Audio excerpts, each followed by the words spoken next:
सम्पूर्णमा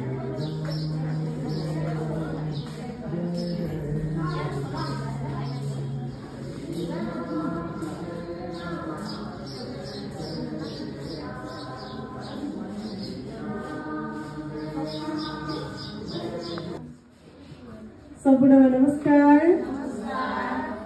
सबैजनाले गरिदिनुहुनेछ नमस्कार। फेरि पनि सबैजना मुस्कुराउँदै गर्नेछौँ नमस्कार। जय मानव सेवा,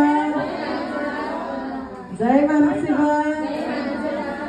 हजुर धेरै धेरै धन्यवाद। आज मिति 2082 साल वैशाख महिनाको 6 गते सदाजय मानव सेवा आश्रमको प्राङ्गणमा सन्ध्याकालीन भोजन सेवाको समय भइसकेको छ र आज विशेष गरी स्वर्गीय हजुरआमा सावित्री बुढाथोकीज्यूको जन्म जयन्तीको अवसरमा आदरणीय प्रीति बुढाथोकीज्यू लगायत उहाँको सम्पूर्ण परिवारद्वारा आश्रममा आश्रित लक्ष्मी आमाहरू लगायत बालगोपालहरूको निमित्त आजको सन्ध्याकालीन सेवा प्रसाद सप्रेम सौजिनी हुन गइरहेको छ।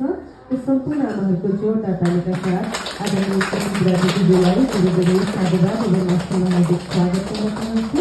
त्यसैले आज सेवामा उहाँसँगै उपस्थित हुनुहुने आदरणीय मीरा बुढाथोकीज्यू, श्री मीरा बुढाथोकीज्यू एवं सरिता कटुवालज्यूलाई पनि म सम्पूर्णको जोरदार तालिका साथ आश्रममा हार्दिक स्वागत गर्न चाहन्छु र उपस्थित सबैजनालाई सुरुवातमा हाम्रो स्वागत स्वागत गरिदिनुको निमित्त आश्रमको सेवामा रहनुहुने कामना श्रेष्ठज्यूलाई सम्पूर्णको जोरदार तालिका साथ अनुरोध गर्दै यसै साथ भन्न चाहन्छु अतिथि देव भव भन्दैछ नेपालको यो धारा, अतिथि देव भव भन्दैछ नेपालको यो धारा।